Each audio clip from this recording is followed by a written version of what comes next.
Rancor. It's Moche. It's Moche. It's Moche. It's Moche. We have Just to the Omega on Moche. top. Oh my god. The amazing Transmute Pictures. So excited to have you guys on. Thank you for popping on at 11 p.m. Yeah. And they were saying, they were like, is that Alex? There was someone on there that looked like me. Was One it of the the Rebel rebels? Trooper? It was one of the rebels. Yeah. Yeah, And with the mustache. Fernando. It was Fernando. Should we tell them? Should we tell them it was I was in I mean, it? it was you. It was totally Yeah, you. What am I it was saying? me, dude. We should let them know. Anytime you go to the bar now or at the club or something, you've got to have that clip queued up to be like, "Look, I was in a big Star Wars." It's like, you guys see this? I've been wanting to tell you that you have like a great voice. Like your voice is so like crisp. I don't know how to You know what's scary when a woman tells you that? That means she's saying you got a good voice, but you're very ugly. So maybe you should be on radio and not on TV. Radio, Yeah, you got one thing going for you. No. Even try to converse with those types of people. Whoa. I've read some crazy crosshair theories. My favorite one is that, my favorite one is that he's Snoke, and like someone on Reddit did all this like hyper analysis with his face. And That is wild. You mean he's not Mike Pence? I can't imagine that being his upbringing. It's Yoda standing on a chair. FaceTiming in from Dagobah. It's Yoda and Salacious Crumb and like on top of each other in one of those like trench coats. wow. Yeah, go get set up, champ. We'll hold down the fort. All right, Zach. So this is what's gonna happen, man. So you know that cat girl that's on this chat? Yeah. So for next her, week, I don't think we're gonna have her on, dude. Don't tell her, but I don't think we're gonna have her on next week. Okay, bro. Your secret's safe with me. My lawyers will be hearing about this. You guys are so lucky you're not online as much. I mean, Alex, I know you're on Twitter, but have you seen the Not really. discourse about this? People are going insane because they think this droid is sexy. I mean, I'm a stan. It's pretty hot. Like, how would they even cast like a live action like Wrecker? You know, I don't know. like you can't, right? I feel like Dwayne the Rock Johnson. Oh, there's two fulcrums in here.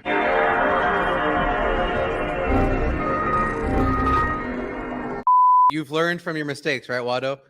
They were not mistakes. Clean like oh Yeah. God. Greatest moments. I'm just YouTube. remembering when I played Arkham Knight. When I played Arkham Knight.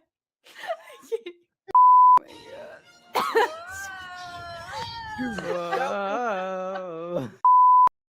And we come right into the stream with the whoa. Why do we Hello, look like everyone. so young in some of those clips, Alex? I feel like we look the literally. same. I don't Don't we look the know. same? Do we look older? There's some in the more recent clips where we look the same, but there's others where I'm like, we all look different. I don't know. Maybe I'm just being self-critical. But what's up? I mean, I feel like all women are self-critical. I'm Yeah. sitting here like I've looked the same for the past 25 years. Nothing's changed. Just Yeah, I like- have some facial hair, but nothing's really changed. I'm still as beautiful and everything as I was when I was 2. Nothing's changed. I'm still beautiful and amazing.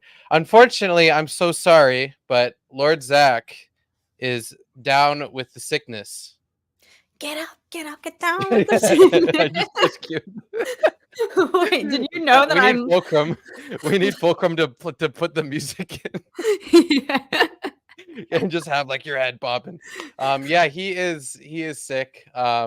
Of course, the one day we come back after it's been a little over 3 months. It 3 feels months, like people. longer. It's been 3 months. I'm so sorry. Life gets in the way. Things happen. Strikes happen. Wait, that's why, right? It's pretty That much is the main it was reason. because of the strike. I was like, it wasn't life, it was the strike. I forgot what happened. Yeah, the strike we all happened. had a lot of life in the midst of all that downtime. We all had a lot going on anyway. So it kind of maybe worked to our benefit. Yeah, a lot of trips, a lot of big events. Yeah. Which I will bring up. Little Miss Catherine became an honest woman and got married. I flew my ass all the way the hell over there. Yeah. I'm such an amazing friend, and everyone Dedication. should try to be what we are. I gotta find the Everyone- photo of us and post it. Or you posted one on the gram. I want to post one. I guess it's so after the fact now, but I gotta post it on like the community page for proof. Dude, there's so everyone. I guess this has been wedding season for a lot of my friends too, and they've been getting married, and I still see them. Like they got married, I think, a week before you, and I still see them posting new photos or new pictures from their wedding Wow. because they did like all these separate like kind of photo galleries, and it's just like Mhm. it's a lot, It's like we get it, like it's cool when it happens, and then maybe like a week after because you get the photos. But if you just keep doing it, it's like that's cool. I mean, congrats again. Yeah. Is that what we say? But I mean, with you only posted like one time, and then or no, you didn't post at all until like after your honeymoon, right? Which you were at Bora Bora. Yeah, no, you're very right about that. And I'm very aware that there is a stereotype that girls, once they get their wedding photos, that is the only thing that will occupy their Instagram for the next year. Like, oh, it's Mother's Day. The bride posts a picture of her and her mom from their wedding on Mother's Day. Oh, Father's Day, she does the same. Oh, for somebody's birthday, oh, post a picture of you and them from your wedding. And I'm very much trying to keep a lid on that. So I'm kind of restricting myself. I'm like, I made 2 posts and that's gonna be it. Like, leave people wanting more versus like what you're saying. Like, all right, we Like get only it. the close friends get the rest of the photos. True. Oh, good And get everything idea. else. Or if you're there, you accidentally stumble into them and realize, oh, they're still taking photos, like me and Amanda did accidentally. I don't know if you remember. You were like taking it up the stairway, and we were in the back, and then we just start like casually walking. I'm talking, and Amanda's like, "They're taking pictures," and I was like, "Oh No, shit." that's right. I felt bad because there's that art gallery there, and you guys just wanted to go see it, but we were hogging. Well, hogging the your mom literally said, "Oh yeah, go on up. They're done." And I'm like, "Well, didn't they? Kat already told me that I couldn't go up," and she's like, "Oh, they're done." And I was like, "Okay." So we go up there, and then we look over, and you're still taking photos, and I was like, "Oh shit." Sorry, she Um, led you astray. But no, it was fun. It was I pretty need big. to inform the chat just for because everyone knows my mom's very involved. She's always in my streams, and so she's Mhm. tuned into some of these streams. I think. She's been in your streams. Oh, she hasn't starred in my streams, but she's always in Oh. the chat. So she's Solo like stream, a fan just your mom. favorite. But honestly, if the people want it. But when we were reviewing our final guest list and everything, she was like, who's this Alex Daniel? And I was like, that's AD Edits on like YouTube. And she was like, 80 edits. It's gonna be at the wedding. Like she didn't make the connection. She learned in that moment, like a week out from the wedding, and she was like, "Oh my god!" She was so excited. I was like, he's no one. Don't get too excited.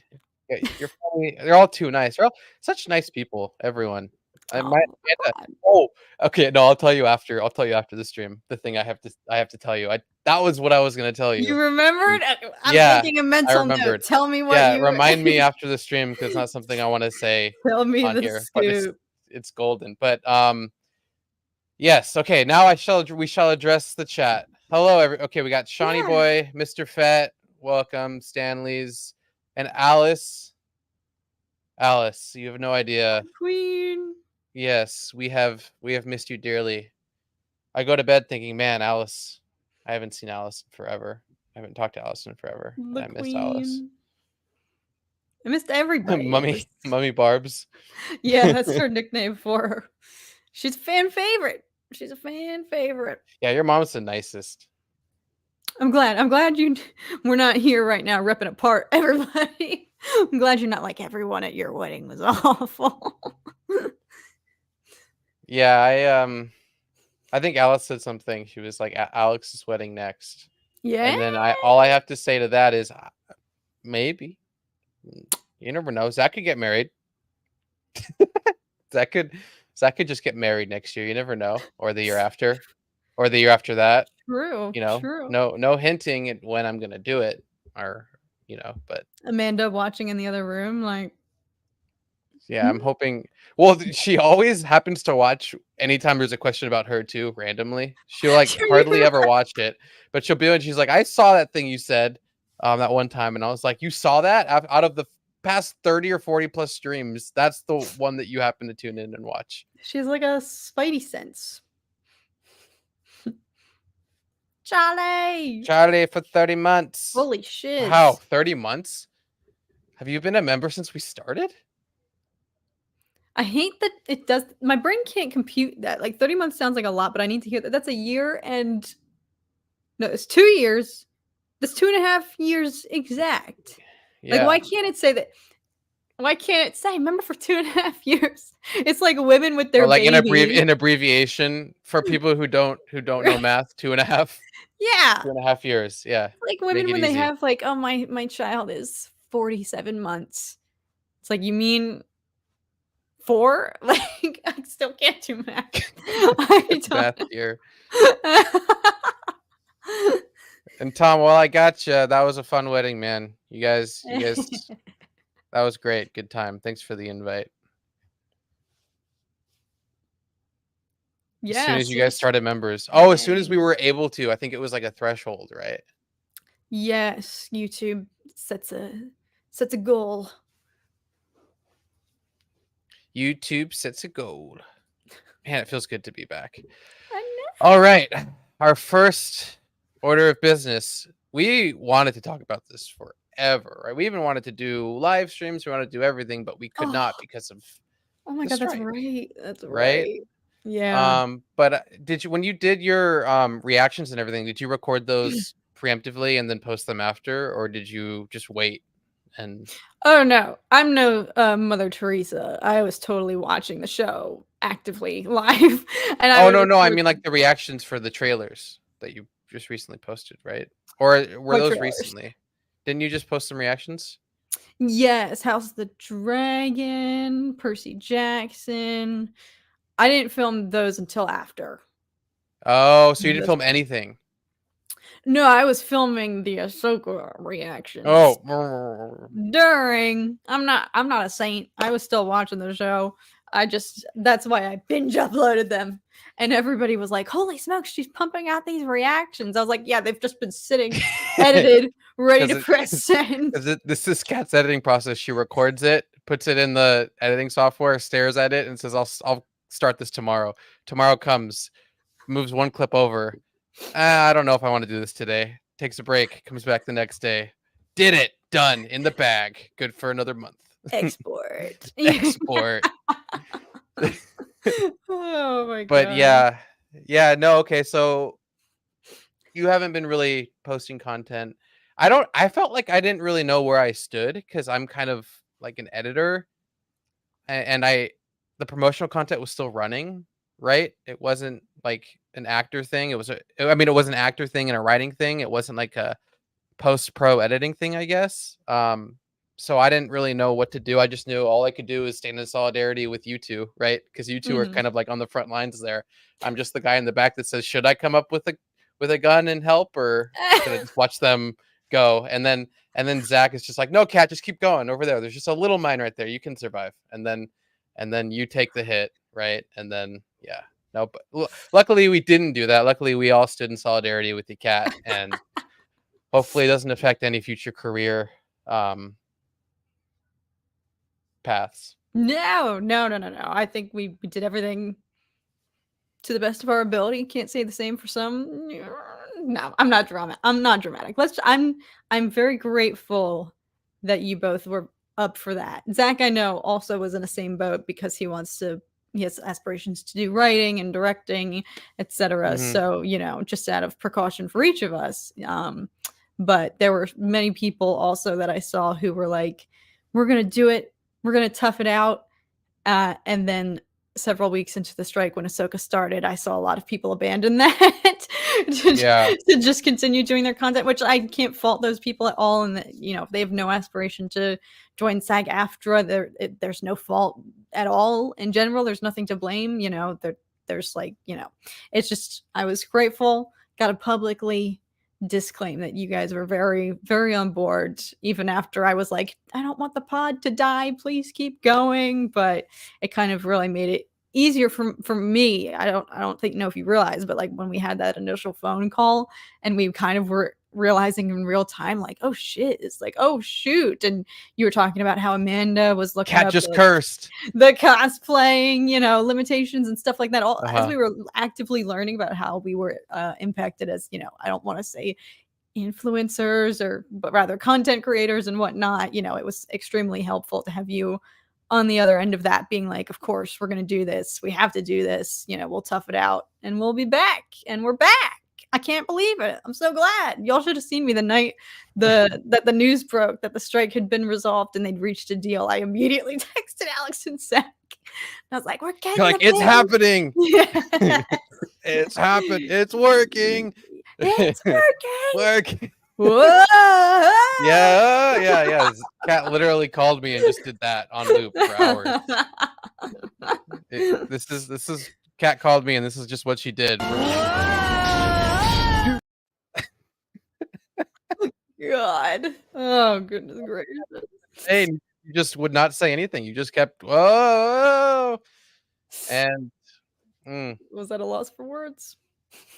yeah, I thought it wasn't even going to be resolved for like at least, another couple months, or maybe the beginning of next year, like end of first quarter next year, maybe we'd be able to see again. But it's paused, right? It's not completely resolved. No, it is Or it is officially. It officially got ratified. Actually, this week, it was it was suspended. You could go back to normal activities. People were going back to set filmings, productions were resuming, but it officially was ratified by the members of SAG-AFTRA actually on the 5th. When was that? A few days ago. So it is officially done, and contracts, I believe, will not be revisited until the next, I think it's 3-year period or something like that. So for the next 3 years, it is locked in. So I think I could be spitting lies, but that's my knowledge. That's my understanding. When do you start going after becoming a member? What are the requirements for? Are there requirements for it? I'm pretty sure there are, right? There are, yes. So you have to basically just there's a lot of caveats. Sorry, guys, we'll get to Ahsoka in a second. Yeah. I just wanted to ask this question. No, it's basically if you have to basically star in SAG-AFTRA union projects. So there's many ways, or for example, there's many avenues. They give you lots of options. You can do a certain amount of background work, and then you can join if you star in a certain amount of SAG-AFTRA projects. Then you become a must join at some point, and you have to join. So there's different. There are different steps, rather, but there are several alternative paths that you can pursue. So there's multiple ways to earn your membership, but there's still, you have to earn it. Become Brad Pitt. That too. Nicole Kidman. Just be them. Easy. Just be them. Gosh, Kat, what have you been doing this whole time? Brad Pitt. Just be them. But anyway, Tmoney.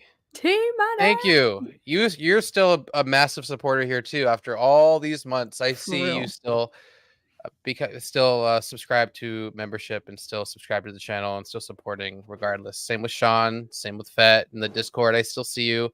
Thank you guys for keeping it alive. Really, it means the world that you guys are still here, right? Like there is a massive stressor when you're a content creator of always, being terminally online and engaging. It's a really big deal and a really hard thing to deal with sometimes. Especially beginning my channel back in the day, I was like constantly making content, engaging, everything I could possibly do because I felt like I had to, right? So the fact that you guys were so understanding and so cool about us being gone for so long and not leaving, it literally means the world. So thank you all. Most corners of the internet and audiences are not that forgiving. So we're very, very lucky that we got some real ones up in here. Yeah, and Alice, yes. So yeah, basically Star Wars news, if things don't get canceled, right? It seems to be the trend is everything just constantly gets canceled or pushed or something. A director leaves, someone gets canceled, whatever happens, right? It's always Star Wars related. Everything else seems to get greenlighted and move forward, but for some reason the management over at Lucasfilm just isn't where it needs to be still. I don't know. I mean, on that note, Filoni did get promoted. I wanted to talk to you about that after our Ahsoka discussion. So keep a note of that if we forget. But we will be mostly getting into kind of everything at this point because We got a lot to catch up on. yeah, there's Dune, there's House of the Dragon, both of which I'm massive fans of, and I know Kat and Zach are too. Zach loves Dune. Dune, like he read all the books and everything, or actually he didn't read all of them. He read like a few of them. Shout out to you guys. I think. actually have to thank you guys because I'm in the middle of reading the 4th book, and they're like my favorite books. They're the only books I've read. Oh, in you're a recent reader? history. Yes, because of you Oh. guys. Because I had never heard of Dune. We were in the it was when the new movie was coming out, and I was like, actually, what the F is this? And I had no idea, didn't know it was based on a book, had no clue at all. And we were getting ready to like stream one night, and you guys were telling me about it and talking about it. And I was like, oh, and it inspired me to like go and read the books. So shout out to you guys for getting me on that Dune train. So yes, It's interesting, isn't it? It's like it's some of the most interesting writing and storytelling. It's so like it's just something that most people just can't do or even comprehend. Like it's still hard. I have to go back when I the first book. I had to like constantly go back because I'm like, wait, where am I? What are we doing? What's happening here? Because it would jump around and it would just give like deep lore in random spots, and you're just like, why are we talking about this when we just had something big happen? I'm not a reader, and I have massive ADD, and my brain goes everywhere. So to sit down and read something is like a big deal, right? So when I do actually partake in relaxing and reading a book, it's like it has to completely grab my interest. Otherwise, I'm just like, I just read 30 pages and I have no idea what I just read, right? Yeah, that's totally what those books are. And have you read Children of Dune, the 3rd one? No, I've only read the first one, and I read part of the second one. Just because I'm just so bad at reading. No excuses. I don't blame I'm just you. bad at doing it because I'm like, oh, I could do so many other things, or my brain is too scattered to chill, which is probably not the best thing. But no, I don't blame you at all. Tom will attest to this. I'm so guilty of thinking that I got that like reader dog in me, and I'm like, I'm gonna go to Barnes and Noble and get this book, and I'm gonna read it in one night. And I do love Barnes and Noble, though. I love Barnes and Noble so much. I love the smell. I love the vibe. I know. I just love like just smelling the books. Yeah. They just recently, I think, had a huge overhaul and have new management, and like Barnes and Nobles have been getting like makeovers, and apparently the new people in charge like actually really love the book shopping experience. I don't know. I could be spitting lies right now, but I feel like I recall feeling different when I went into a Barnes and Noble lately. Our local Barnes and Noble had gotten totally redone, shifted around, and then I read that like they had undergone new management. Anyways, I'm guilty of thinking that I do that. I buy a new book. It gives me a little hit of dopamine, and then that book sits on the shelf collecting dust for like 9 months until I finally pick it up and read it. I think for me, a lot of it is like thumbnails, right? You see a beautiful thumbnail, which is like the front of a book, and you're like, that looks like a cool story, and then they get you, and then you never pick it up again. and then as a result of that, you think, oh, you just got to design thumbnails like artists. Artists would on the front of a book to grab people to pay money to get your book, right? And that's so true. Yeah, for sure, it is definitely a thing. So this stream is sponsored by Barnes and Noble. Anyway, Tom's stream had a live reaction of you finding out what? When the strike ended, yes, Tom was streaming Fortnite on his channel. Oh, that's hilarious. I was in the background just chilling on the couch, and then I was like, oh my God, it's over. And he had been avoiding using Fortnite characters that were derivative of Star Wars. So he has like Darth Maul, Darth Vader, Ahsoka. He has like a lot of Fortnite skins or Star Wars skins. And so he immediately like switched to. Can you remember how long ago it was and which stream it was?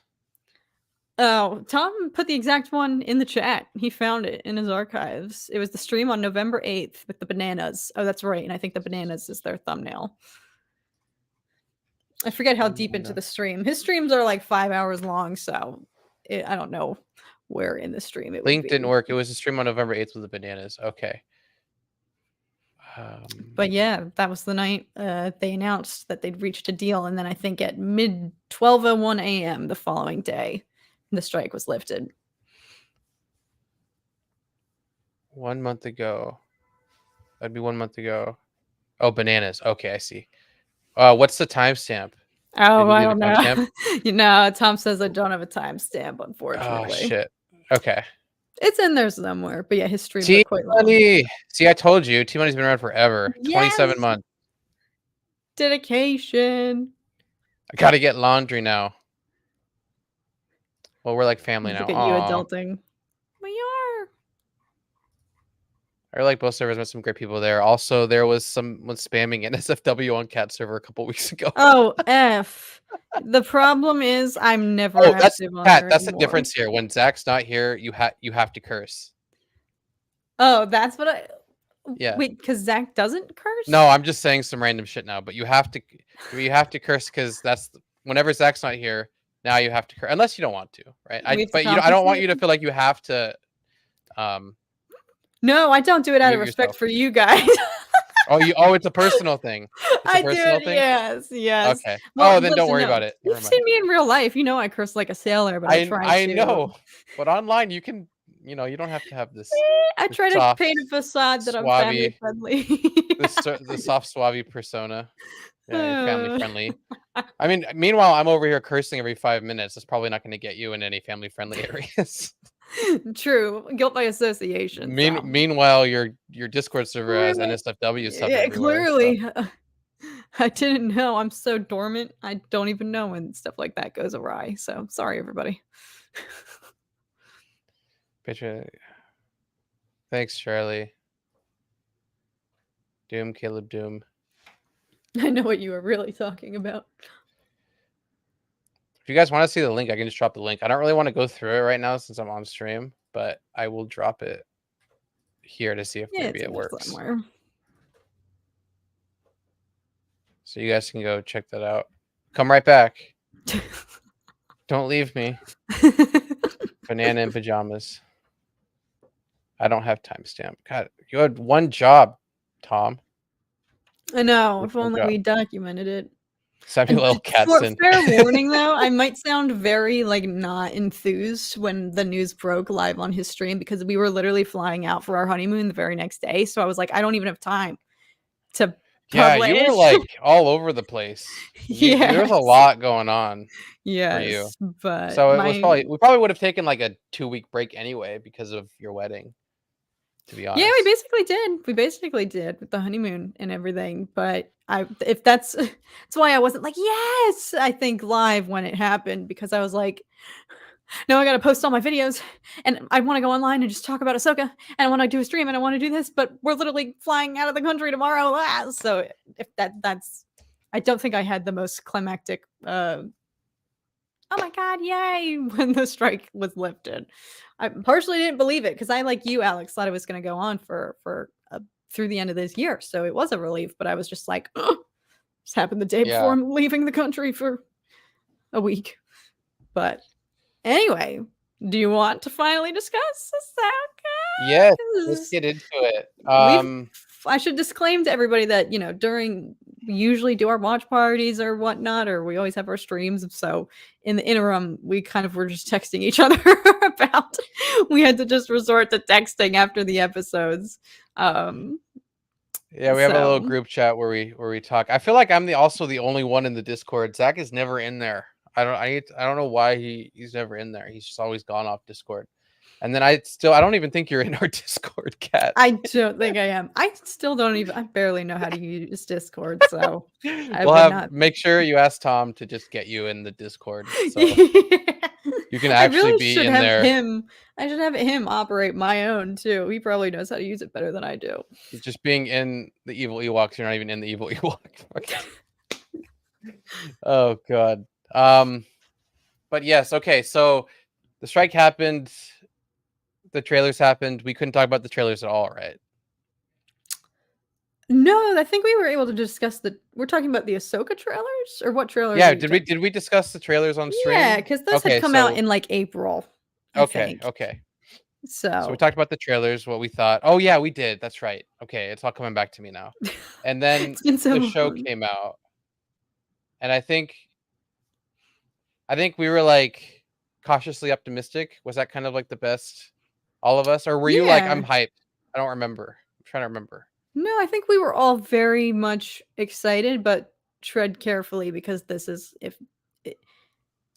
you can't screw up this character type mentality. Like it's Ahsoka, you know. So I think we were all, you're right, cautiously optimistic. Yeah, and I think we were saying something about. Oh no, I'll just bring back Dave Filoni. We're saying something about like if Dave Filoni is the person who can be like the bannerman for Star Wars, if he can save it, if he can bring it back to its former glory, if he can be the zealot we need him to be for the lore, for continuity, for Star Wars, to really help usher in a new era, right, without George. And I think that's, a huge mantle of responsibility. I don't think anyone can probably do that, especially if it's not your original creation. But if anyone's going to do it, it was going to be him. And he recently got promoted, right? We can talk about this. He recently got promoted to what's his title, chat? Do you remember, Kat? CCO, Chief Creative Officer?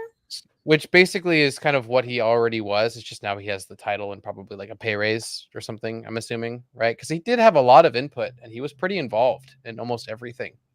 Star Wars already. I think that news got a little like not blown out of proportion. It's obviously congratulations to him. It's exciting. Anyone who the fans, adore getting a promotion at Lucasfilm is great news. But I think Maria put it into really good perspective. Like he already had a lot of creative power. I think he has a bit more now, or will play a larger role in keeping the continuity of overseeing the creative direction of, like you said, continuity of the canon or whatnot across what I know jack shiz, so I could be talking out my A right now.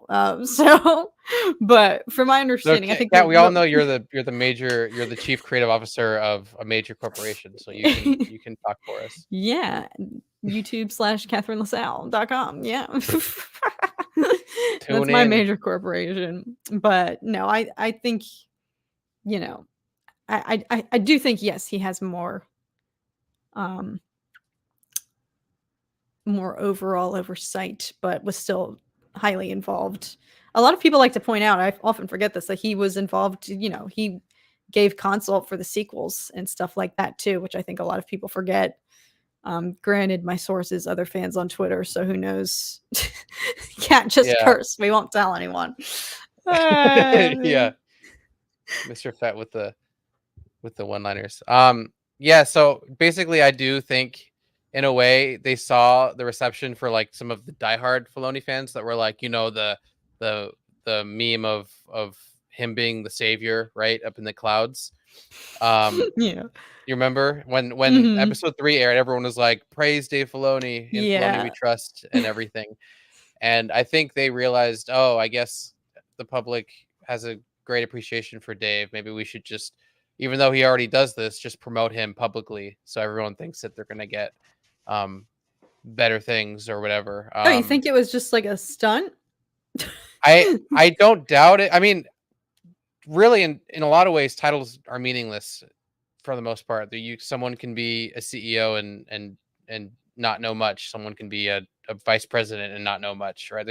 Titles don't mean much. It's really just kind of like pay grade and then the quality of product. So I think it was definitely something to kind of get the fans excited, because they feel like maybe the fans are dwindling a little bit and falling away from the IP, and they want to keep the IP strong, which is very hard to mess up this IP. And I can't believe that it's actually kind of in a neutral state now. I wouldn't say it's dead.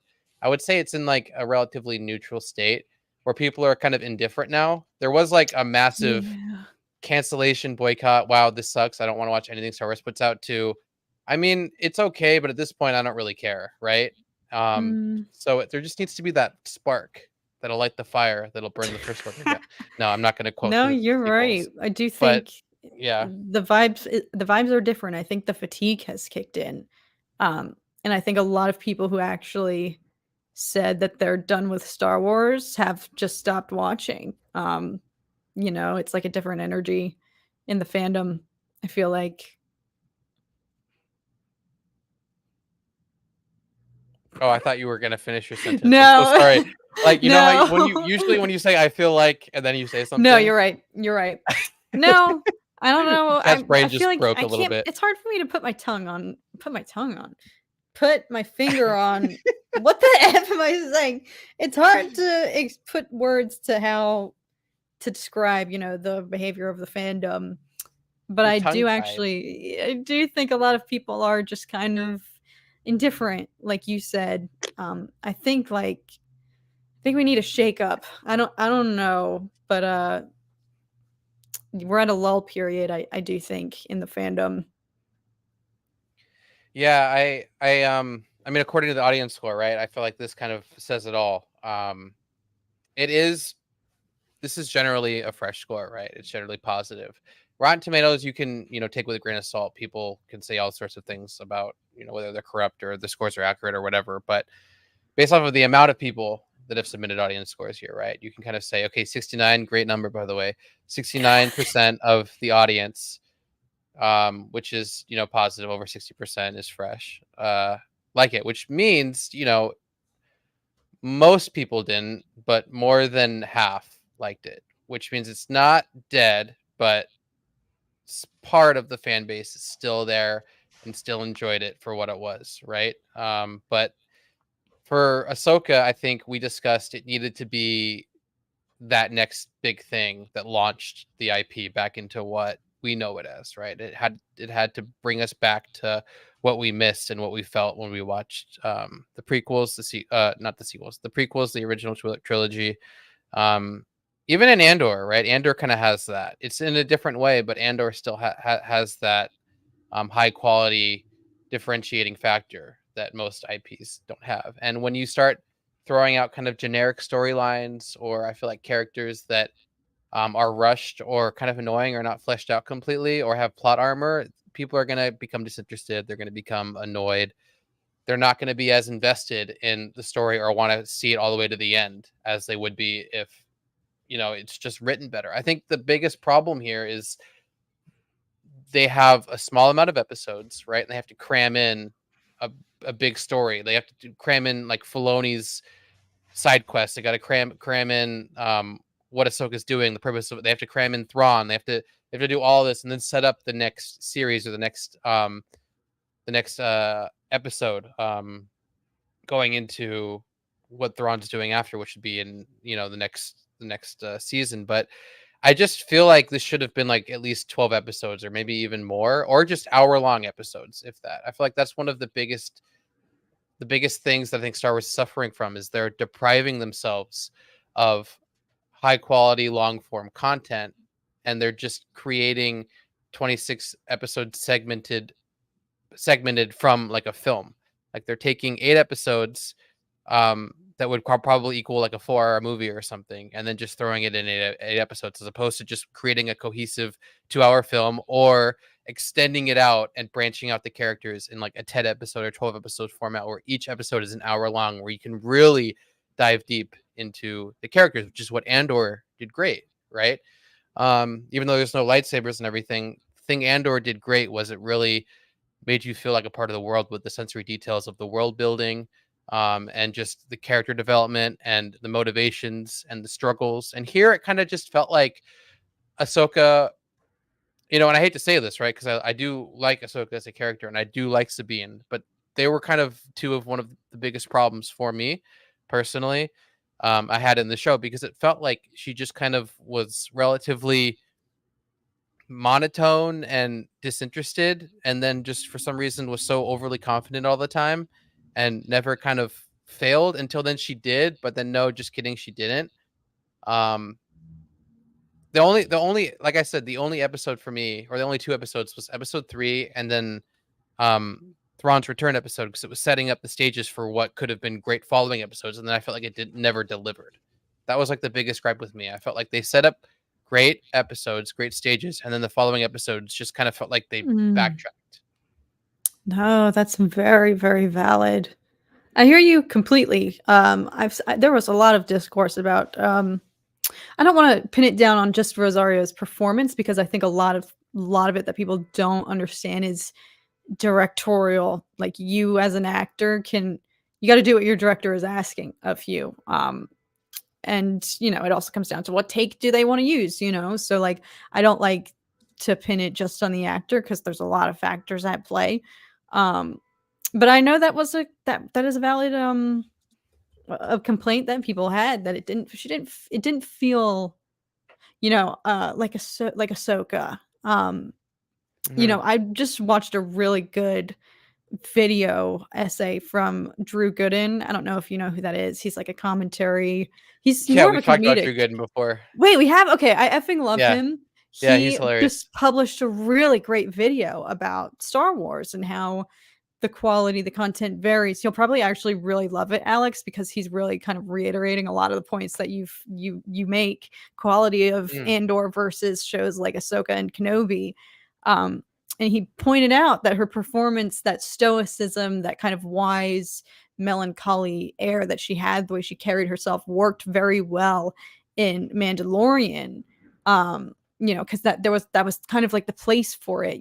She was that kind of like piece of wisdom, this older Jedi. She's not old, but kind of having to show that to Din, like not putting him in his place, but putting him on the right path for Grogu and whatnot. So like that stoicism worked, but it didn't carry over so well into the didn't translate, whole right? series. Yeah, I agree. It really didn't. It just kind of felt annoying at times. It felt like it was overconfident, and like I understand the purpose of the arm crossed, right?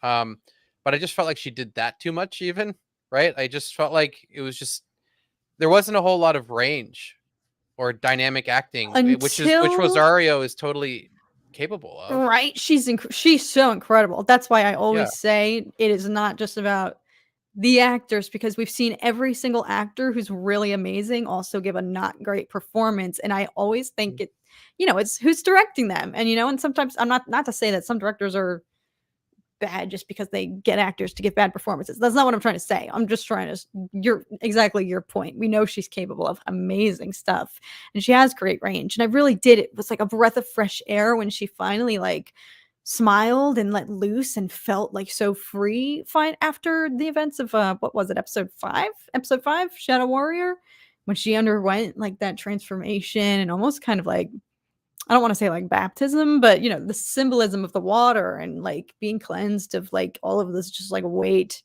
of her past. And she came. Oh my god, I'm sorry. It was 5. It wasn't 3. I thought the Anakin one was 3. I was saying 3 this whole time. No, that was 3 for Kenobi.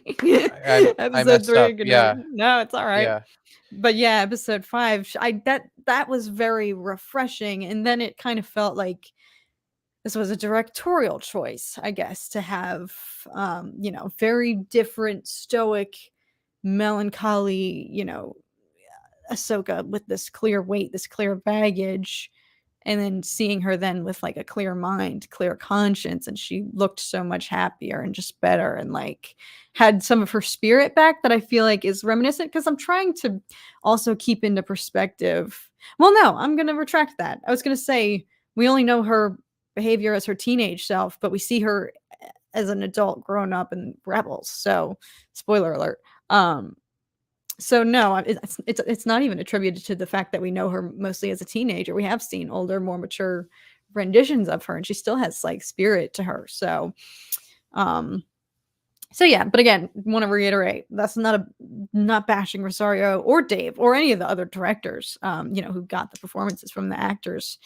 I don't blame them necessarily. I think it got a little redundant after like the first few episodes. It did. It was like a pacing thing too. Like you felt like you were building up to something and then you just went right back to like the tone of episode 2, right?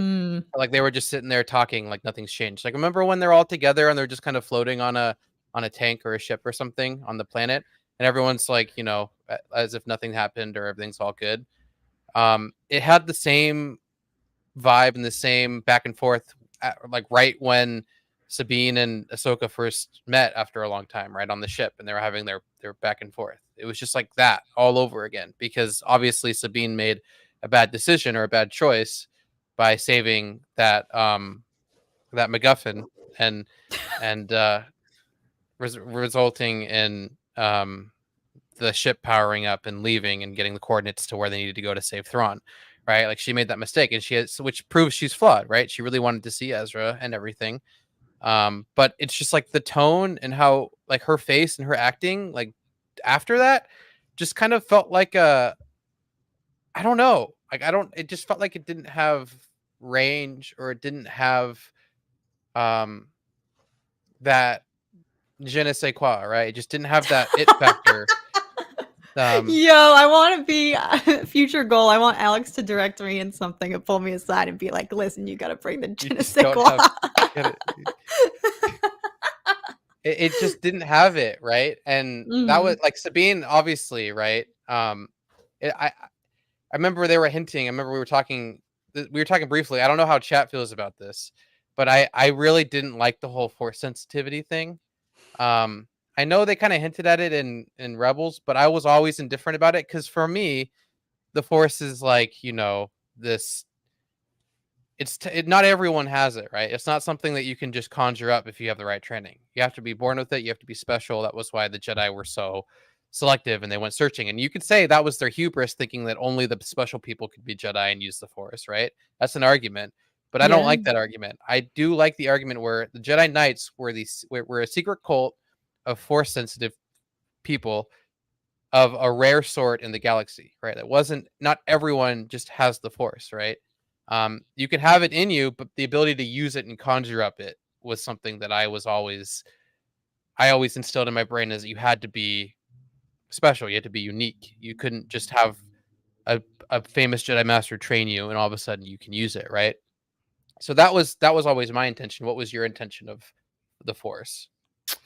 I kind of agree with that. I was under the impression, I like what, I kind of is it Yoda, I think, who explains, like the Force moves around all beings, yes, but it's about like understanding it and wielding it. So I think I interpreted that a lot of Star Wars, especially recent Star Wars, has focused on the mental blockage and being able to open yourself up to the Force, and like that is the true kind of task, the true challenge. And it has toyed with people cutting them off and opening back up, XYZ. So yeah, I'm not so salty that Sabine eventually acquired it. I'm mainly salty because she just never needed it in the first place. And the show even had moments where it proved my exact point. Like she was in dire situations. Yeah. And they were like insinuating that she couldn't do any of that if she didn't use the Force, which we all know that she's more than capable of defending herself because she's a Mandalorian. 1,000%. Yeah. Like I loved that when she was with Shin in the forest and, she gets knocked down and she kind of fakes her out.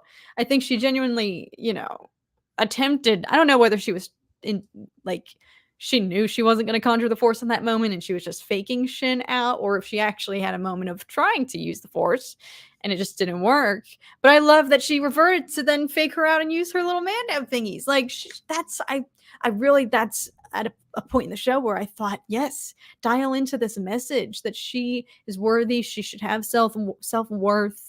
The Force, and whether she has it or not, should not dictate, her confidence here, because she has already been an absolute epic boss, that we've seen her before. So I wasn't salty that I wasn't so like, oh, now anyone can have the Force. I was just more like, but that's what it's implying. It's setting the ground where if there is a powerful Jedi Master, they can instill the belief that you can now conjure up the Force. Unless I'm getting that wrong, right? Unless someone wants to correct me. That was how I took it. And I don't like that very much, because then that just means that Anakin isn't special, Obi-Wan isn't special, no one's special, right? Everyone can do it. And it brings me back to, our generation growing up, right? We had the participation trophy. Everyone's a winner. Everyone does that. No one's special, right? And that's something I always hated because it gave you this false sense of pride and happiness when you didn't earn it, right? And none of it felt earned.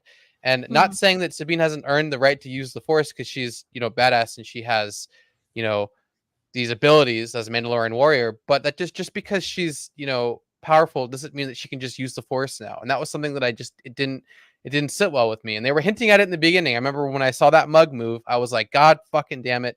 Don't you dare do it. Don't you dare do it. This show is like, it was building up too. It was getting to the point where, okay, now we're finally moving forward. We're going to start seeing some stuff. We're going to see some flashbacks, maybe, whatever. And then before we got to any of those episodes, we saw that. And that was the first thing in my brain. I was like, oh no. Okay. I don't know how I feel about that. Right. And sure, people can love that. People can hate that. But for me, it was like, this isn't supposed to be lore breaking stuff for me. Right. And it was definitely up there. It didn't sit well, but so you see that, right? And then you see, just kind of like, they're saying like the whole show is kind of her journey of using the Force. Cause it's like, she's under pressure, under stress, and the message is she's had it all this time, right? She just needed to let it out. Right. And even that was still, it was just weak and lazy, it felt like. And then we go from Ahsoka just kind of getting out of everything as usual, and then when she beat at the very end. I want to know what your response to this, but when she beat Morgan, Morgan, that was like, okay, that fight between them was probably some of the best. Next to episode 5, that was some of like the coolest fighting. We didn't see any fighting like that. Yeah, it was like top level martial arts, like new style. Yes. I loved that style of fighting because it wasn't like a Jedi, it was something else. It was so freaking cool. No, right? literally that fight, the two of them have always, I even loved their interaction in Mando when they face off for the first time there. But that, I think it comes down to, yes, those two, they are amazing and they have such great fight chemistry. Like, I think that can be a thing, like even just regular chemistry between actors, but having fight chemistry like that, they had it. It was electric. It was on another level, and you could just kind of, you could tell. I was like, I feel like they really rehearsed this one. Like, it really kind of felt like they worked only on that for the longest amount of time, and everything else was just like, okay, action. It's like, oh, I think that's good enough, and like there are some moments where she just feels Rosario just feels so wooden and so like stuck down. And then you can blame live action, but there needs to be. I wanted like Anakin level choreography just overall. It kind of had to be, right, and it wasn't there. When she's with Anakin, it's kind of there, but he's like a little slower. Now, I wasn't too upset about the whole Anakin thing and getting hit and stopped because I felt like he was holding back. And I was okay with like that being a learning lesson or teaching lesson for her, kind of, and then as well as him kind of understanding that she is where she needs to be, and whatever, whether that's a vision or it was the world between worlds or whatever. I actually don't know if what it was. I don't know if anyone actually knows for sure. Did Dave talk about that? I'm not sure. Was she saved in the world between worlds and then brought back? That was something I wanted to, because it felt very like cartoony and rebel-y. So I need understanding about what happened, not just, oh, now she's good because she was underwater for God knows how long. Right. But like, what's the explanation? Was she like she had like a force bubble or something? Was Anakin saving her? Like, there's a lot of questions. That's one thing I think the show, for me, is that there's a lot of questions, not a lot of answers, which is the same problem we had in Kenobi. And it seems to be because everything's just moving so fast, right? Everything's moving so goddamn fast. It doesn't need to move so fast. Like, slow down, let the story build. There's nothing wrong with letting the story build and not igniting a lightsaber for the first 2 episodes if it means it's building things and setting the ground. And that's what we thought the first couple episodes were doing. And it just felt like they were in too many areas where it didn't matter to the story. Like they were doing like the whole Hera thing, or like the whole problems with the council or whatever, and how inept they are at realizing a threat, or if they're working undercover, right? And none of that was touched on. It was just like there, right? And now we're back with Ahsoka again doing stuff, and then she's saved and whatever. And like the show is better than Kenobi, right? I will say that, but it's still suffering from the same problem. Yeah, no, things are stretched too thin, I think, which was, a strength of Andor, 12 episodes, 3-episode long arcs. You do get time to flesh out the characters, flesh out the problems so that you you feel something when things happen to all of these people, which Drew Gooden in his video, he makes the point that, for example, when he got to Aldhani and he learned that, all right, we're going to go on this mission, we're going to do this heist. Drew Gooden said that he thought this is going to be the rest of the show, because that's kind of what every Star Wars show kind of is formulaically. It's like one big task and everything working up to that. And Drew Gooden was like, but in the next 3 episodes, they executed the heist, and then he went to the even better arc and went to prison. Like, so, and he was saying because like they're giving them an hour of screen time to work in. They're not. It's not 20 minutes of Cassian walking from this mountain to that mountain, and then 20 minutes of him walking from that mountain to the camp, and then 26 minutes of him talking about what they're going to do, and then 35 minutes about them, walking to where they need to go, and then 15 minutes about them doing the heist, and then the finale, which is an hour and 20 minutes about them doing the heist, right?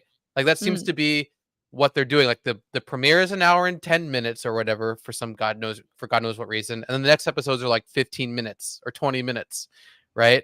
And it's just like, why can't you just? And then that's another thing. How the hell do these series have budgets of like 90 or 160 million, and they can't have hour-long episodes? Like what? Like why is this like money laundering? Where's the money going? Are they just overpaying?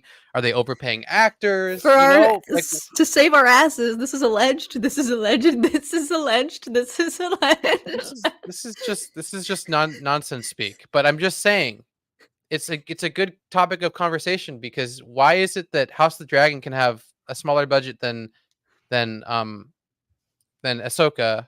You could probably make the argument of sci-fi, but then you have fucking CGI dragons everywhere. You can have the same, if not lower budget. House of the Dragon does not, and then still have hour-long episodes, and then also have good actors in it as well. Like, what is it about the allocation or the budget allocation that's not hitting here? I always honestly wonder, and correct, you and Zach dispelled this for me. I forget what the reasoning was, but I always just wonder, like, do they film more and then have to cut a lot? Like, is there a lot that gets cut out of these shows that does have them dwindle down to be like under the 35-minute marker? And I think Zach said something like they wouldn't. I forget what. Maybe I was talking. I don't know if I even was talking with you guys. I can't remember. But that's always just what my mind goes to. Like, I would like to imagine that they film more, and then for some reason have to cut things. I truly genuinely don't know, and I feel like this has been fan demand for a long time. Now, granted, I am a huge advocate that longer does not always equate to better. We have seen really brilliant shorter episodes, I think, in some of these live action Star Wars, but then we've also seen examples of, I will always go back to Mando season 2 episode 1. It's like an hour plus, and it's really, really good. Like, it's worthy of that hour, like. That said, yeah, I think it's time, and we've seen through and through that these shows would benefit from longer episodes. I think it's safe to say that, well, yes, longer isn't always better. I think it might be better in this case.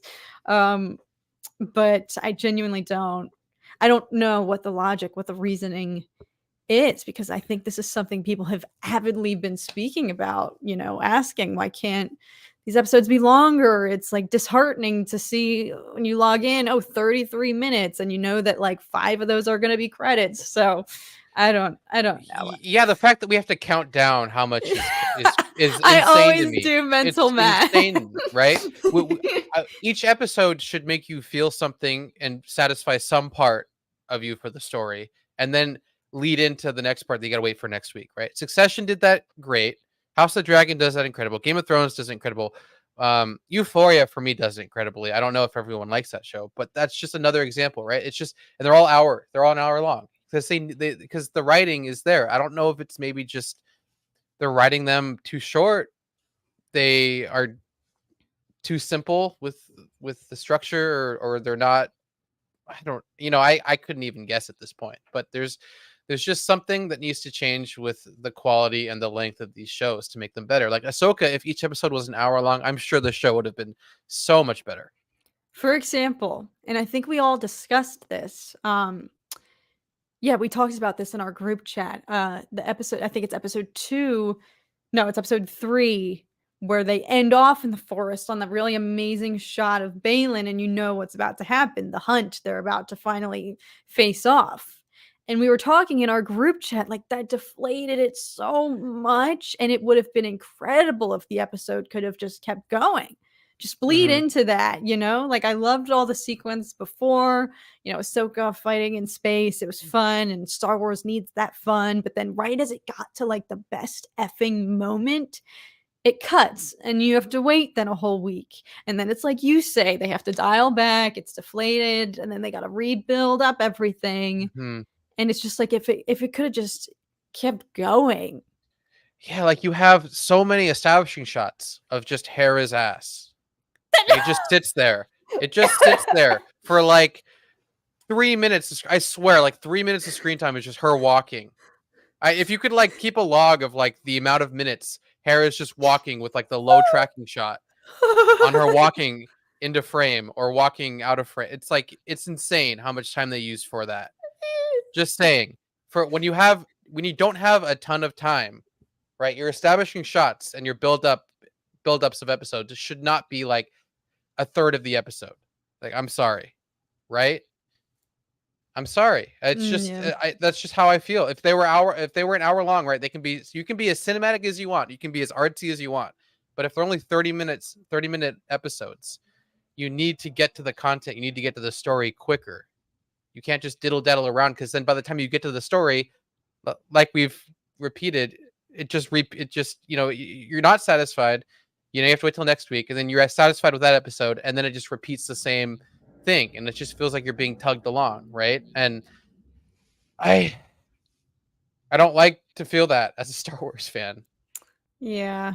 No, it's we'll see. We'll see. Like, just picture this. Like, before you say that, just picture this. Imagine if each episode is an hour, right? Each episode's an hour long, and they nailed the choreography. Like, it feels exactly like the way the finale did, right? With Morgan and Ahsoka, right? Everything felt like that, right? Not saying Sabine's section where she's just kind of flailing her saber and everyone dies around her. Not that section. I'm talking like the quality of Morgan and Ahsoka. If everything felt like that, I'm sure this show would have done so much better for Disney.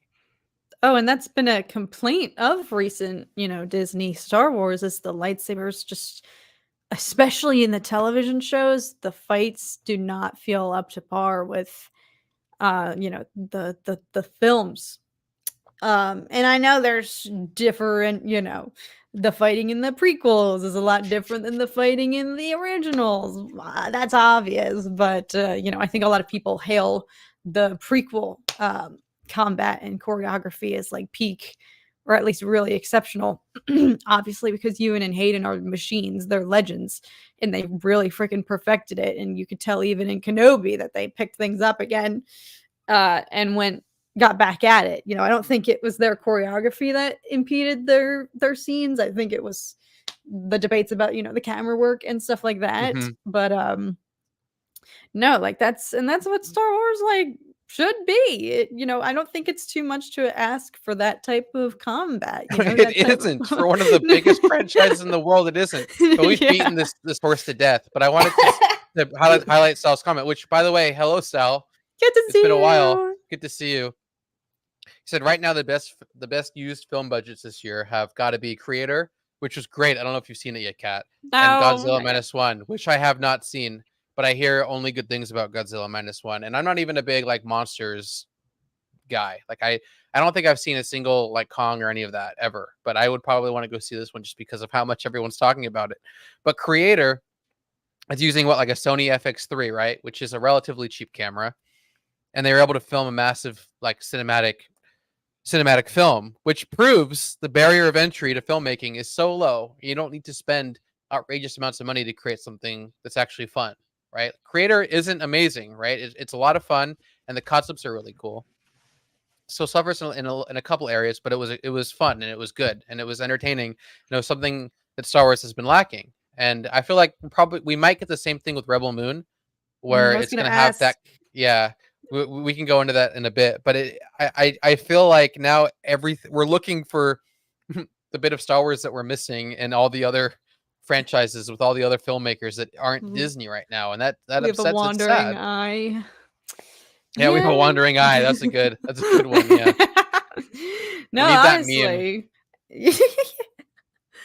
No, that's a good point. We were talking about all this stuff, and I should also disclaim it is not cheating on Star Wars to be like interested in Rebel Moon. I know it's been very much a lot of the talk about it is, this is Zack Snyder's Star Wars, and this idea was rejected by real Star Wars, which I don't know if there's validity to that or not, but I feel like already out of the gate it's being pitted against like this is comparison with Star Wars, which naturally, yes, based on what I've seen from the trailers and everything, it does look very reminiscent, but very much different tonally, different aesthetic and whatnot. So I don't think we're cheating on Star Wars by saying we're really excited for that, because we're sci-fi fans and you should be allowed to like other sci-fi. But no, I like that it's based in realism too. Like it still has like that realism vibe, but it's also sci-fi. Yes. I don't know. It's very interesting. Yes, it looks like it's got some grit to it. I'm excited. When is that coming? That's actually coming out this month, no? Or is it not till next year? I know it's two parts, 2 films. Wait, Rebel Moon is hold on. Rebel Moon. Let's see. Moon Am I getting ahead of myself? Oh shit! December 15th. Shoot! Let's effing go! That's like a week away. I didn't know that. I'm not crazy. And then the other one's coming out like next year, I think. So I'm flipping excited. I'm really excited now. But no, it is sad. Granted, like I always obviously just said, it's not cheating on Star Wars to go and want to watch other things as sci-fi fans and just nerds in general. However, it is sad that we have to fill a void that we're not necessarily getting with recent Star Wars by looking elsewhere. It's not cheating, but it's like, I would like to see Star Wars is my favorite franchise. I don't want to like turn away and become like not into it anymore, which I don't see ever happening. But a lot of people in the fandom are expressing, at least on Twitter, I've seen a lot of people saying that they're no longer just restricting themselves to Star Wars content because they're finding more joy in other things. Yeah, I'm definitely not doing Dune stuff. I'm doing House of the Dragon. Like I've never been more excited for a film than I am about Dune. I can't remember the last time I was more excited for a film. Wow. Now why are you super stoked for part 2 here? Were you this excited for part 1? I always was like, dude, if this is done the correct way and I can feel like I'm part of the world, this is probably going to be the next big thing, right? And for me it was. I watched it and I was like, I need to watch it again, right? It was just one of those movies, and it's very hard for me to do that anymore. I watch a movie, I'm like, okay, I'm done and dusted, on to the next piece of content, right? But for this, there was something about Dune that was so visceral, and everything felt so lived in, and everything felt like there was heart, and everything was crafted according to what Herbert wanted, right? Sure, things are done a little differently, just because it's bringing it to the screen is really hard, right? But I think he did an incredible job. And now there are people that will say, hey, look, it's a little boring, it's a little slow, it doesn't get to where it needs to be until the very end. And I would say yes and no, because the parts where it's building all of the characters up in this space, and it's also showing you the world of Dune, showing you the history of Dune, showing you little snippets and little Easter eggs here and there, and little pieces of information that are going to stick in your brain and make you question for more and want to go look for more stuff. It's not just Saturday morning cartoon where this character saves that character and they live happily ever after, right? It's much more complex and there's so much happening all at once. And it's just something that I've wanted in Star Wars for like ever. And that's when Andor comes along. It kind of has that same gritty vibe where the world feels lived in and there's all this mystery around where he's walking to or what's going to happen next, or there's consequences to his actions, and he gets arrested, breaks out of prison by the thick of barely by his genius, right? He proves his worth constantly and not for 1 second holds it for granted or crosses his arms and thinks I can beat you, no problem, I don't really care, right? He because he's not a Jedi and he has to do these things. And I think that's a lot more relatable. And because it's so relatable and because the dialogue is so well written, everyone can kind of get behind it and everyone wants to be a part of it. And also it's just filmed beautifully. Andor is filmed beautifully and Dune is filmed beautifully as well. The colors are all great. Everything is just great. And when people say they hate Andor, that's fine, right? I'm not sitting here saying, hey, look, you need to like it or you're crazy. I'm not going to be one of those people. But for me, that's where Star Wars needs to go. And I hope Acolyte, someone said in the comments, I hope Acolyte can match the tone and the grit of Andor while having lightsabers involved this time. Mm-hmm. Right? I feel good vibes You from do? Acolyte. Oh yeah. I think also by virtue of it's just gonna be different. And this again, I literally watched his video like 20 minutes before we went live, but Drew Gooden made an awesome point. Star Wars seems to be really successful. It's harder when you take familiar characters and put them in new settings, for example, with Ahsoka and, Kenobi, because then you have to work within the confines of the character, and the stories have it's harder to create something more fleshed out versus things like Andor and Mandalorian, new characters in a familiar, Star Wars that we all love, have been really successful. And so I felt this way, even before watching his video, but I think he's so true. And I think this is where Star Wars needs to just go. I think we're starting to use nostalgia and legacy characters as a bit of a crutch. Nothing wrong with that. I freaking cried my eyes out, seeing Kenobi and seeing Anakin again in Ahsoka. Like, there's nothing wrong with that. I can indulge in it and still think it's a crutch, but I still love it. But I think, Star Wars, when I'm just freaking excited to see a freaking new freaking timeline, man. Like, even Andor still takes place in the same freaking 40-year, window that we've been like that all the films are in. I'm so excited to just see something new with Star Wars. And I do think Acolyte will have some of that darkness, some of that grit, and at least just the freshness that I'm like jonesing for. Like, I think what we loved about, yes, I wish Zach were here because he articulated it so much better than I could, but episode 6 of Ahsoka was electric. I really loved it.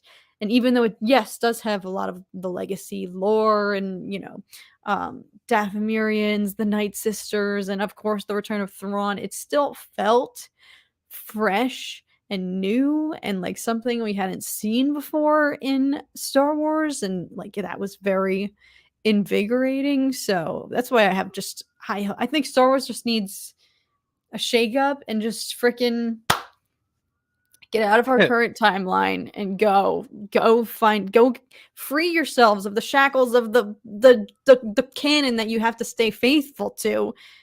It's starting to just create, excuse me, sorry, just shook my microphone. I feel like it creates obstacles for the writers, and just go get a fresh slate like Acolyte. That's why I'm so excited for whatever just the story's going to be, these characters, because they're not going to be tethered to the history as we currently know it, and you have to be faithful to the Skywalker family lore. It can be something fresh and different, and I think that's what we need. I think that'll help break out the fatigue a little bit, and some qualms that people have had with recent writing. And it's just like, well, how did Kenobi leave Tatooine and Vader and never found him? Questions that diminish a little bit of the stakes. You know, like you're telling me Kenobi left Tatooine and Dude, and his encountered face, I'm Vader. sorry, Ewan's face in most of the scenes, it's just like, what is happening? Like, this isn't you. This isn't you. I feel like it's like a okay, actually, it's been rewritten, and he's like, what? You know, and then he just is like, okay, and then he's like, just do that, and then he's like, okay, I guess that's good, and we'll move on, right? He just does not. He doesn't feel like he's there. He doesn't feel like he's a part of it at all, and in episode 3, he always felt like he was there, and he always felt like he was a part of it, and that was like a big eye opener for me. It's like, this doesn't even feel like the character, and I'm like, what is happening, right? But I'm not going back to Kenobi. One thing that I do remember though is at the end of Ahsoka, I was kind of thinking, what if, because they're in a different galaxy, right? Time is going to be different by the time they come back, right? So they're doing all this fighting in this new galaxy, right? And then Thrawn gets away, but by the time he's able to, but by the time he ends up getting in the correct galaxy, we're already way past the sequels, right? So we're in a completely different time period now, and it's all this new lore and all this new whatever. Like the First Order's already gone. It's now like probably something else is happening, right? And now you can start new. That's what I was thinking was going to happen. I don't think that's what's happening or what happened, because of the fact that Ezra walks in and sees Hera and everyone, so they're all in the same time. But I was thinking, because of the way time works, when you leave one galaxy to another, I thought time just worked differently in that galaxy, right? No, kind of like how you see Interstellar. Yeah, 7 minutes on one planet is like 35 years on another.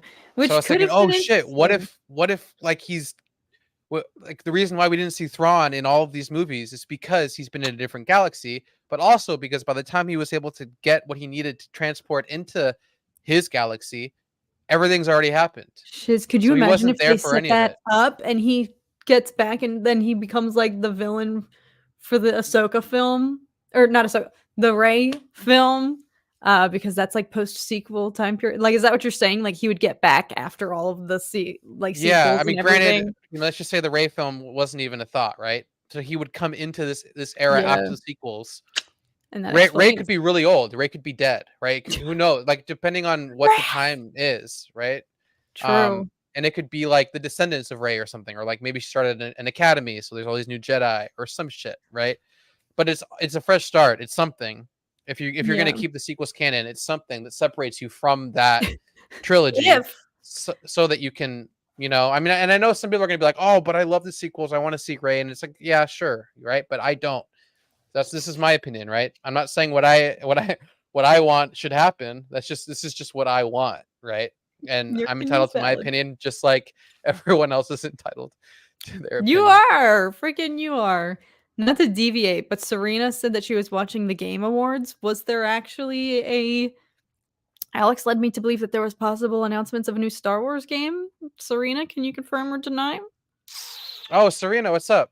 Yeah, did they announce anything on the Game Awards? Did you guys see, chat? Did you guys see anything? I was hearing that there was going to be a new Star Wars game announced, or at least hinted at. This would be like a recurring theme. Yeah, that's just going to be canceled next year, so I shouldn't even get excited. No, don't say that. You can't go back and explore the whole galaxy. That would take writing skill. Sorry, Serena. You're always right. But isn't that interesting? I don't remember where I saw that, but I was like, wow, if Dave is doing that, this is something that could revitalize the entire IP and the entire franchise. It would be a brain really cool. blast. Like, that certainly would be like an event that people would be like, oh my God, like a huge twist. That could have been really interesting. But while I was reading that, that's when they announced the whole First Order movie. And I was like, oh, if Dave is going to do a First Order film, that means he's probably going to be in that era with Thrawn. So there's a good chance Thrawn's just going back to the sequels, right? And I wonder if there was any pushback for that, or if just everyone over there unanimously just really liked the sequels, right? Which whatever, that's fine. But yeah, no, I think for me, I appreciate what they're setting up and what they're working towards amongst all of the shows. Even starting in Mando by showing that the New Republic is very fledgling and it's very fragile and weak, and it's taking them a while to get their shiz together. They're really. I appreciate that they're really painting a picture that makes it believable to me that a First Order could arise and take over, because it's not a flaw, but just for me personally, I had to really suspend my disbelief and be like, oh, okay, I guess, things went wrong in the galaxy, that something like this could happen, even though you're telling me that Luke Skywalker and all them, like, how could this happen? Like, that was kind of a little bit wait, like, fuck.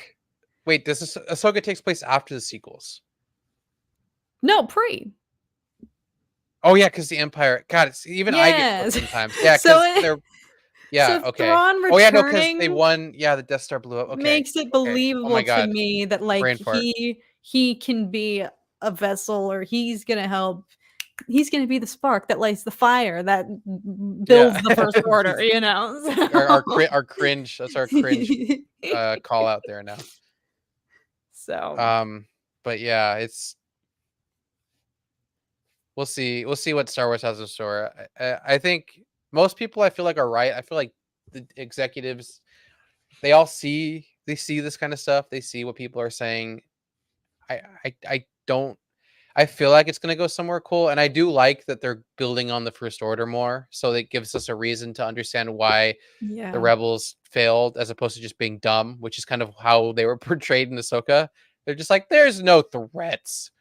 Relax, dude. I'm gonna go cash my checks and build up my wealth. Just relax. There's no bad guys. They don't exist anymore.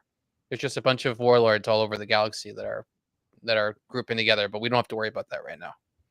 Worry about that when they become big enough to where we can't beat them. Then we'll be worried, and then we'll lose our entire planet to a bigger Death Star down the road. That's a planet killer. True. Right? Yeah. Because it just sounds like, it just sounds like something you just think of on the spot, which is super dumb. So there needs to be like a good reason why this all happened. Yeah, and I appreciate, as much as I was like, well, the one thing that they were trying to prevent from happening happened when it comes to Thrawn returning. I'm still like, this makes things all the more believable that the galaxy would crumble and allow for a First Order to rise, in my opinion. So, I like that they're doing work now to, make all that feel more like a possibility, like it could believable. Jesus, I'm gonna stop saying believable. Believable. And then the last thing on our to-do list is just to discuss the Daisy Ridley news, which I've heard. Okay, so I've heard a lot of things. I don't know if you've been on the internet recently, or even the past like couple weeks. You've been busy, but there was an announcement that the Ray script is finished and that they're going to start filming in May, and then it got retracted, and then it didn't get and then it says, wait, no, that none of that, it got retracted from that retraction, and now I don't know what's true. And then there's reports saying Daisy read the script and it's not what she expected, which I don't know what that means, right? How do you that interpret could mean anything. Mhm. Like what is her level of expect, like what does she expect out of Star Wars or out of her character? Did she like her character in the sequels? Does she want her character to be different? Like I don't know if she's ever actually said anything like what she's told to say, right? I've never heard her like actively say, aside from John Boyega, who always said like he doesn't want to go back and all that stuff, right? Daisy's never really said anything about how she's felt about Rey, unless I've missed something. So her saying like it's not what I expected, I don't know what to think about that at all, right? And then her saying I think they'll be excited just sounds like a PR stunt, right? Yeah, I don't know how to. It's too vague to interpret.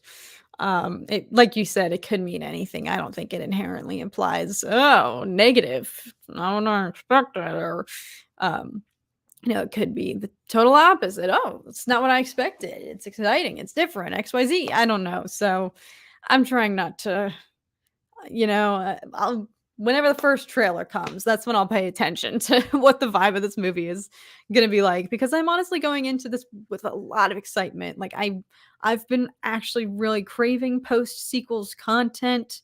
I think Daisy Ridley deserves better than her treatment. The way Rey was handled in the sequels. and just the way that it, brought upon fan wrath that she didn't deserve. So like I was super happy to see her get some validation and get some like actual positive feedback when this film was announced, and she surprised everyone at Celebration and the place erupted. Like I think even she said, I saw that a quote from her, I think it's in the same article maybe. Yeah. She was shaking like backstage and like freaking out before she went on, which is like so sad. Hopefully excited shaking and not what I read that as, like, oh shoot, she was nervous to confront this fandom that has been dunking on the sequels for the past. So I was there. I was there for that. You were. I was That's in right. London.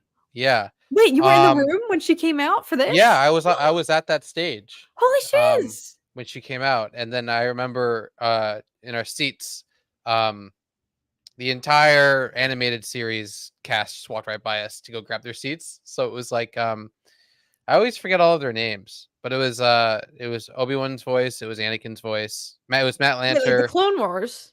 Oh, yeah, it was the Clone Wars. They all just walked right past. I was on the end, and then Matt walked right past me, and then Obi-Wan walked right past me, and then Bo-Katan walked right past me, and then everyone just kind of walked right past me. And no one, yeah, Katie Sackhoff, and no one noticed them.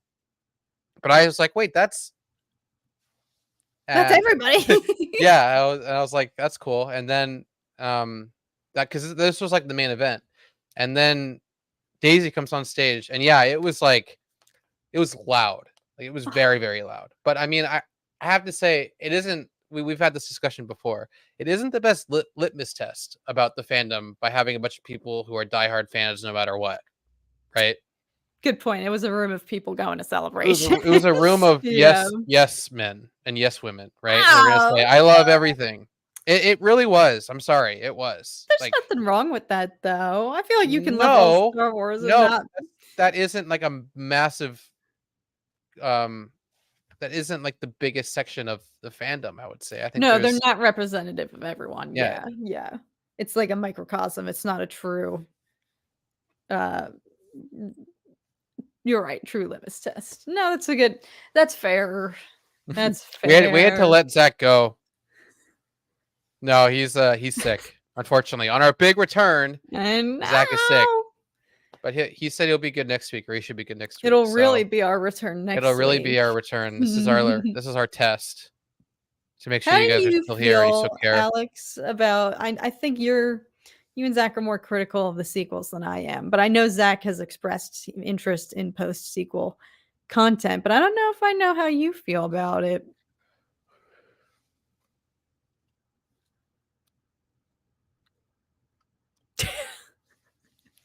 I'm sorry, I was reading something. I'm so sorry. After you said how you feel about it, I thought you were going to say something, which is what you were asking me. Were you reading Amanda's hilarious comment? She asked who Rey was because she had cut her hair. Oh, yeah. Oh, so Amanda was like, who the hell's that? And I was like, oh, that's Daisy Ridley. And she was like, who? And I was like, Rey. And you're like, oh, that's her? And then she was like, oh. that was the extent. Because like the entire time, Amanda was like, where's Thrawn? I want to see Thrawn. That was like the big thing. But, yeah, that was fun. That was such a fun event. I think she was sick during that panel too. So she was like, I think she was sick. I don't know. I can't remember. But what was your question of me? I'm sorry. No, but I know where Zach stands on post-sequel content, but I don't know if I know how you feel about post-sequels content.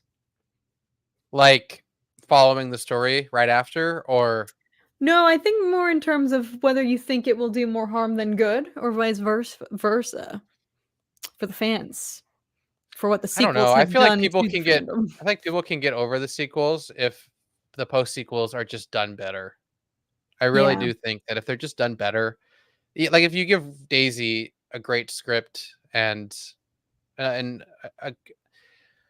that she can work within, and she's not confined to just like one single trope and one single emotion, then she can do a lot. I'm sure she can, right? Adam Driver did an incredible job with what he had, right? So, I mean, I don't know. It really is all just, you know, hearsay or whatever, whatever ifs, ands, or buts. But I think that if there's a whole makeover over there in Lucasfilm, and if the films that are released after the fact, after the post, which I know they're gonna continue it, are just done better.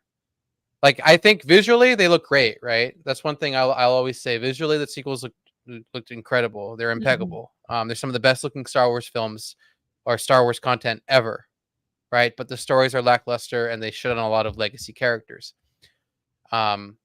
without really giving anyone payoffs or doing anything that really makes sense in the lore in the world.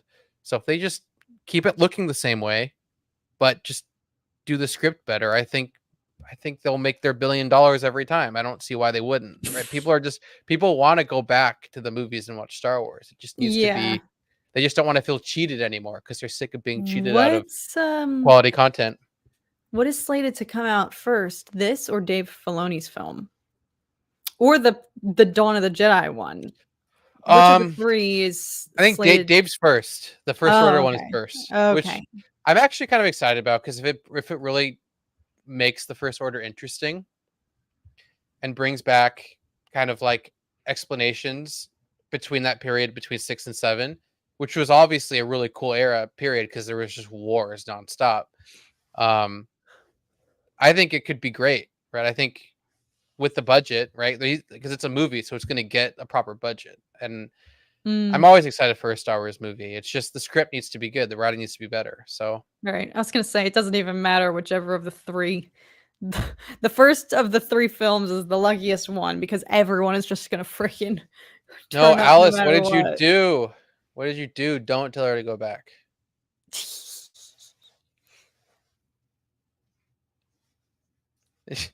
Isn't Rey's new movie about how she's the most powerful Jedi and she teaches the new peeps? That's what they were saying, but I mean, people can write like shit articles and shit posting all the time. I don't know what's real and what's not. So until we get like a trailer, or until we get, an actual interview, I'm not gonna get angry for no reason, right? Yeah, I do think she's trying to restart the Jedi Order. I think that's my understanding. Yeah, that's the extent that I know, right? But that doesn't necessarily mean that she's the most powerful Jedi that ever existed. We already know she's all the Jedi. No. Yeah. No, that was not my interpretation at all. That they're painting her to be the most powerful. I hope that's not what they do, and not because I don't want her to be the most powerful, but we already saw what happened when you tried to push that narrative on us. Like, I really want this for Daisy. I'm freaking shocked she even came back in the first place, considering I'm pretty sure she wiped herself off the face of social media. Didn't do, like you said, Alex, she hasn't done a lot of press, or I feel like spoken about Star Wars a lot since those films concluded. So like, I don't even want this for myself selfishly as a fan to be good. I just really want it for her to have some sort of, not like redemption, because that implies that she did something wrong. Daisy never did anything wrong. I just want her to have a good memory of Star Wars.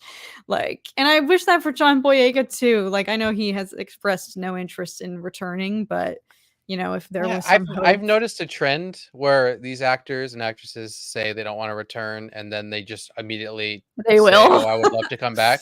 I think he did recently say something like that, and then recently Natalie Portman said the same thing. When I could have sworn she said, yeah, she doesn't show her kids that, and she doesn't want to partake anymore or whatever. And now she's like, I'm all about it, because she sees her fellow colleagues cashing in those $10 million checks, and she's like, I'm trying to get in on that Star Wars money.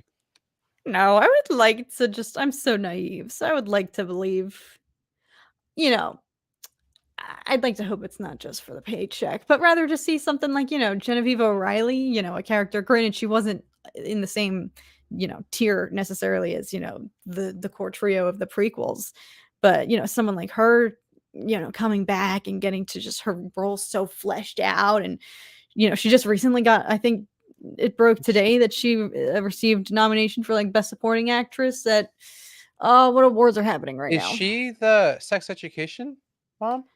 No, that's, what's her name? F. What is her name? It's also, frick. This is going to kill me. I love her. This is I would going to love kill to me. see her in something that's like a senator or something. She's amazing. Oh my F. I know this. Here, I'm gonna look it up.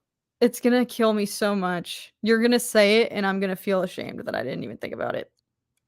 It's gonna kill me. Gillian Anderson. Yes! Jesus. Yeah, she's great. God, she is. She would do amazing in Star Wars. She would actually be She so good. would. She would, as like an officer of some sort. She would be Yes. great. Oh, Not like necessarily like a combat officer, but just like a tactician. Like I can totally see her yeah. being like something like that. And She then could- okay, so yeah. the chick movie is first. What does that mean? What chick movie? And then Dave's. I thought Dave's was first.